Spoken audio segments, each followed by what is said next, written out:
औज़ुबिल्लाहिमिनश्शैतानिर्रजीम बिस्मिल्लाहिर्रहमानिर्रहीम। अस्सलाम वालेकुम स्टूडेंट्स, और you all, I hope you all are fine. आप बिल्कुल ठीक होंगे, अपने घरों में होंगे, छुट्टियों को एंजॉय कर रहे होंगे और एसओपीज़ को भी प्रॉपर फॉलो कर रहे होंगे। प्रॉपर मास्क में रहना है, सोशल डिस्टेंस को मेंटेन रखना है, अपने हाथों को बाकायदगी के साथ धोने के बाद सैनिटाइज ज़रूर करना है।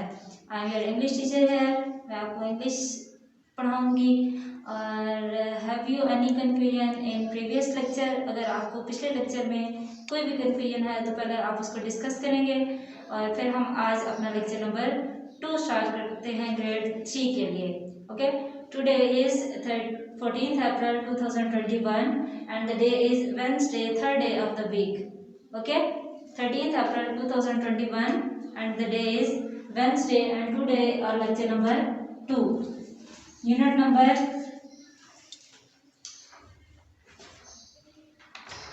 ओके। Thank you Allah. हमने एक पोएम पढ़ी थी, आज हम उसकी एक्सरसाइज करेंगे। Take out your books of English from your bag. आप अपने बैग से इंग्लिश की बुक निकालें और साथ ही आप अपने हाथ में एक लेड पेंसिल रखेंगे। जो भी क्वेश्चन मैं आपको बताऊंगी, जो वर्ड अंडरलाइन करवाऊंगी, उसके लिए आपने पेंसिल को यूज़ करना है। Are you ready students? क्या आप रेडी हैं? ओके, स्टार्ट करते हैं। Page number 5। तो पेज नंबर 5 में सबसे पहले आप देखें कि उसने हमें क्या बताया है कि कंपाउंड वर्ड्स कि जब दो या दो से ज़्यादा लफ्ज़ों को आपस में मिलाकर एक लफ्ज़ बना दिया जाता है तो उसे हम कहते हैं कंपाउंड। कंपाउंड का बेसिकली मीनिंग होता है कि बहुत सारी चीज़ों को आप इकट्ठा कर देते हो, जोड़ देते हो। Okay, A compound word is made up of two small words. एक compound word, एक मुरक्कब जो लफ्ज़ होता है, is made up, वो बनाया जाता है, वो बनता है, of two small words, दो छोटे छोटे लफ्ज़ों को जब हम आपस में मिला देते हैं तो वो क्या बन जाता है? एक compound words बन जाता है। ओके, अब ये देखिए, जैसे यहाँ पे है हॉर्स प्लस शू। हॉर्स को हम अलग से इसका मीनिंग पढ़ते हैं तो इसका मतलब होता है घोड़ा, और शू कहते हैं जूते को। हॉर्स शू, जब ये दो छोटे छोटे लफ्ज़ हम आपस में मिला देते हैं तो क्या बन जाता है? Horse shoe. एक मैग्नेट की टाइप होती है, एक मकनातीस की शक्ल होती है, उसे हम कहते हैं हॉर्स शू। तो ये दो छोटे छोटे लफ्ज़ थे, इनको हमने आपस में कंबाइन कर दिया, जोड़ दिया, तो हमारे पास एक नया वर्ड आ गया और उसका मीनिंग भी चेंज है। सेकेंड वर्ड देखें कि हैंड, HAND, हैंड मतलब हाथ। और सेकेंड वर्ड हमारे पास क्या है? Bag, BAG, bag. हैंड होता है हाथ, बैग होता है बस्ता।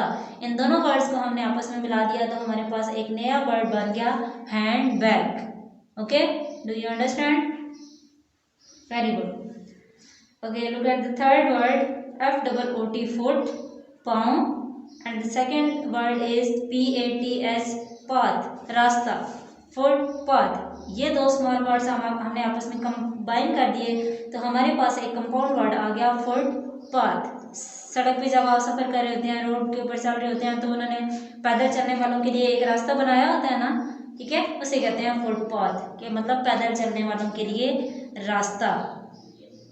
ओके, अब आपने क्या करना है कि एक्टिविटीज़ की तरफ आए। एक्टिविटी ए देखें कि इन योर नोटबुक आपने अपनी कॉपी के ऊपर right 5 compound words that you have learned, कि जो आपने कंपाउंड वर्ड्स पढ़े हैं वो आपने 5 वर्ड्स खुद से अपनी डायरी के ऊपर, नोटबुक के ऊपर लिखने हैं।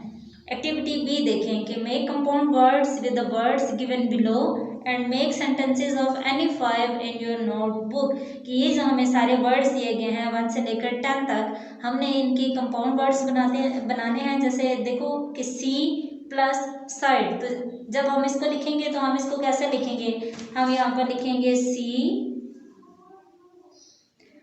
प्लस को भी ख़त्म कर दिया, जो हमारी स्पेस थी उसको भी ख़त्म कर दिया, तो हमारे पास एक वर्ड आ गया सी साइड।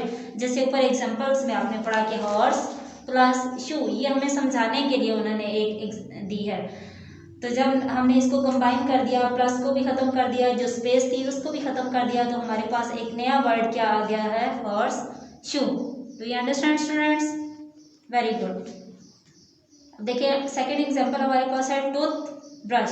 तो यहाँ से हम प्लस को ख़त्म करेंगे, ये जितनी स्पेस है इसको ख़त्म करेंगे, दोनों को मिलाकर लिख देंगे तो हमारे पास एक कंपाउंड वर्ड आ जाएगा। इसी तरीके से आप देखें कि keyhole, midnight, wallpaper, bird cage, mail bag, rail car, airport, sunset.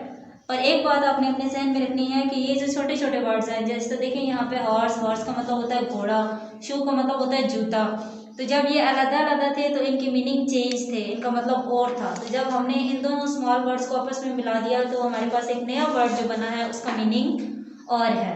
Okay, ये एक्टिविटी आपने बुक के ऊपर करनी है कि make compound words with the words given below and make sentences of any 5 in your notebook.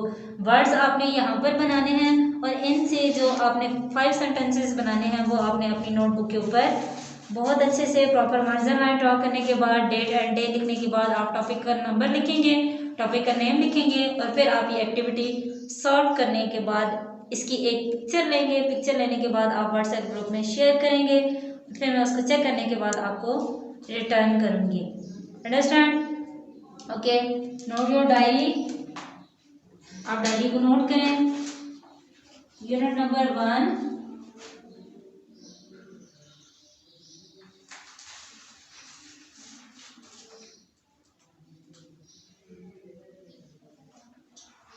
Page number 5।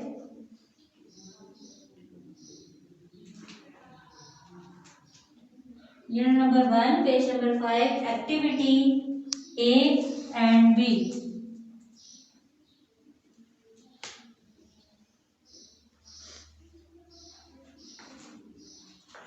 A, B is for homework। Okay, कोई भी confusion हो तो आपने बार बार उस चीज़ को पूछना है और मैं इंशाल्लाह बहुत अच्छे तरीके से आपको गाइड करूँगी। ये सारा काम आपने अपनी कॉपी के ऊपर करना भी है, लिखना भी है और याद भी करना है। तो इंशाल्लाह नेक्स्ट लेक्चर में अब आपसे मुलाकात होगी। अपना बहुत सारा ख्याल रखिएगा। अल्लाह हाफिज़। लाइक करें, सब्सक्राइब करें और बेल आइकन जरूर प्रेस करें।